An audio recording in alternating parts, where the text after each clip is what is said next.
Public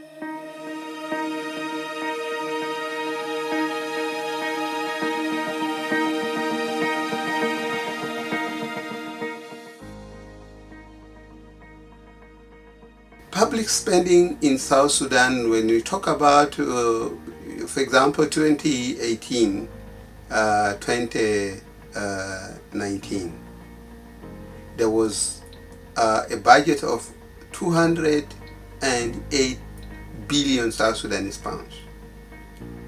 The 285 billion South Sudan, this is an equivalent of 1.6 million, 1.6 billion dollars. That was the budget, financial year 2018-2019. That was intended to provide the services to run the government within that financial year. But the question is, has that money, the budget, meet the required purpose? Has it been, have the people, the citizens, benefited out of it?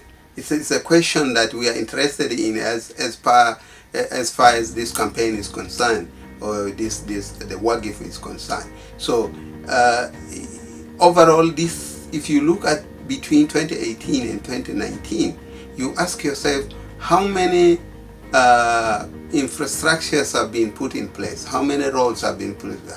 What has improved within this? And how, if this money and the way it was spent, was it in a transparent way? Were the citizens aware of how this money was spent?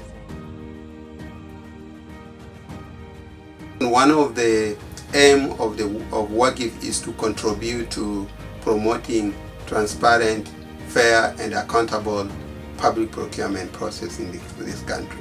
So WAGIF is trying to identify gaps within the public procurement process. Secondly, WAGIF is also trying to find out who are the people that are responsible for these, who are supposed to ensure that the public property are protected. And we are talking about the Anti-Corruption Commission. Is to question, what is your role as an Anti-Corruption Commission?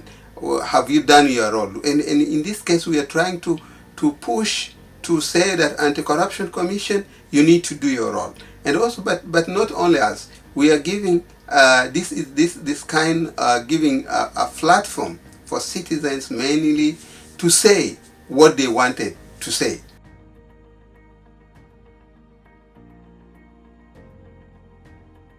I want to have access to intensive health care. I have to have access to quality education. I have to move freely in my country from state to state. My expectation would be that there is need for transparency, there is need for fairness in terms of awarding contracts to any of the companies. We have seen one or two companies doing work for the last 10 years, of which even in the process, you don't know how they were selected, you don't know how they ended up being awarded contracts, and the work they do also is not up to standard. Accountability for sure is very important, and transparency is really important, in that it is the only way we can be able to realize sustainable development. If resources are being spent and there is no accountability for those resources, then it will be difficult for us to tell if those resources are being spent on people's interest, if they're being spent to advance development of the country, or if they're being spent for individual interests. And this is where the element of accountability comes in, because if an officer is entrusted to spend public resources, it's not meant for them, and they have to report back what have they done. And this brings me to the question of budget process in this country.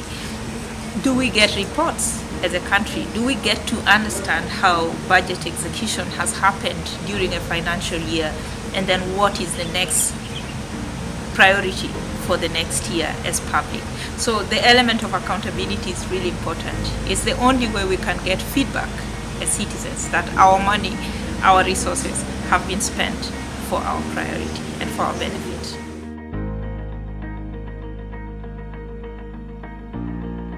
Yes, there's a big link. There's a huge link. Actually, I am one person who has said that the higher somebody rises in public service rank, they become the most highest servant, and they have the higher responsibility to deliver to the people. So there's actually a direct correlation between the government, the responsibility of the government, and the public priorities and the public needs. And in this country, I must say that sometimes it's difficult. We have not gotten that right as a country, because if you look at the kind of money that we got in 2005 when we started as semi-autonomous state, and then after independence, public interest would be at least to get health services to the people. But if you look at the hospitals in this country, a lot is left to be desired. The other interest, which I know, as I say it now, it resonates with as many South Sudanese as possible, is education. We cannot run a country without a proper education system. But then when you look at national budget, where is most of our money allocated, you realize that health and education is not carrying a required percentage of the budget. So there's a direct link, and it's important for people to